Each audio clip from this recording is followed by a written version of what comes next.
السلام عليكم ورحمة الله وبركاته. حبايبي عاملين ايه؟ عساكم بخير يا رب العالمين ويوفقكم ويسعدكم دايما يا رب. حبايبي ما تستخسروش فيا الاعجابات، بالله عليكم الاعجاب ده بيفرق معايا جدا عشان حد تاني يقدر يشوف الفيديو. معاكم الشيف نيني اللي اول مرة يشوفني، ده شرف ليا ان انت تتابعيني وتفعلي سر الجرس. اول حاجة هنعملها اليوم، هنعمل كيكة بسيطة للاولاد وهم عندهم اختبارات سهلة مع كوباية شاي بحليب، مع اي حاجة بتاكلوها بيها. لذيذة، وبالذات بنحب نعملها يوم الخميس بالذات عشان اللي بيقوم بقى بدري يوم الجمعة يفطر بيها مع القهوة بتاعتهم. سهلة وخفيفة وهتعجبك جدا. ممكن بنتك اللي في اولى اعدادي او في تالتة ابتدائي ممكن توقفيها تعملها من كتر ما هي سهلة وبسيطة. اول حاجة هتجيبي 3 معالق زبدة، 3 معالق زبدة، وهتجيبي كمان كيكة الشيف معاها اللون الاورنج دوت عشان انا عايزة لونها يبقى اورنج. تمام. وهتجيبي كمان 3 بيضات معاها الفانيليا بتاعتها، لو ما عندكيش السايلة وعندك البودر مفيش مشكلة. وهتجيبي نص كاسة زيت عباد او ذرة، ومعاهم واحدة علبة زبادي، ومعاهم كمان كاسة سكر، ومعاهم كاسة من الميريندا، وهنحط كاستين او كاستين وربع على حسب ما نشوف الدقيق هيعمل معانا ايه. يعني انت معاكي هتشوفي الخلطة وهتشوفي نهايتها معايا. هنبدأ الوصفة مع بعض. اول حاجة هتنزلي الزبدة بدرجة حرارة المطبخ اهي. لو انت مثلا طلعتيها بسرعة وما لحقتيش تفكيها حطيها في الميكروويف كده زي ما انا عملت 30 ثانية. تمام. بعد كده بتضربي الزبدة على، وتحطي السكر كمان اهو، بتضربيهم على بعض اللي هي كاسة سكر.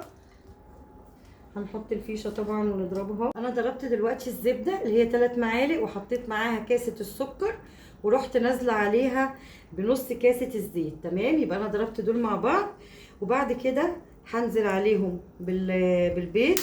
طبعا انتي بتعمليها بره كده تتأكدي ان هي كويسة، بتروحي حطاها كده، بتحطي 3 بيضات بتوعك كده اهو. طبعا انا متاكده ان هم الحمد لله بخير وبصحه جيده، فبتروحي حطاهم كده.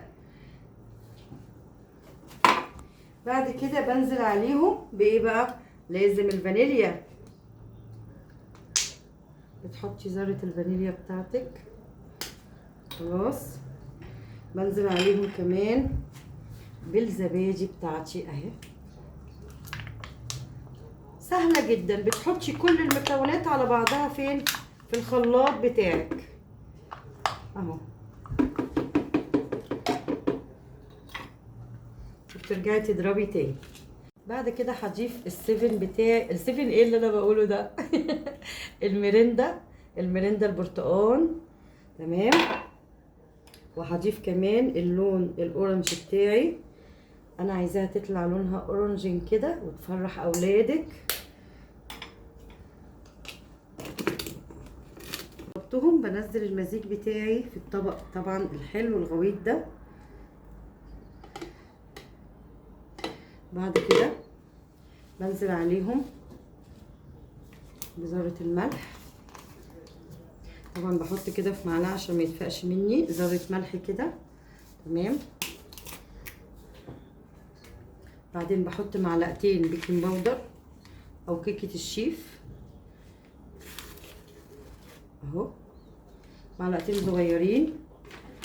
بعد كده هنزل عليهم بكاستين طحين او دقيق.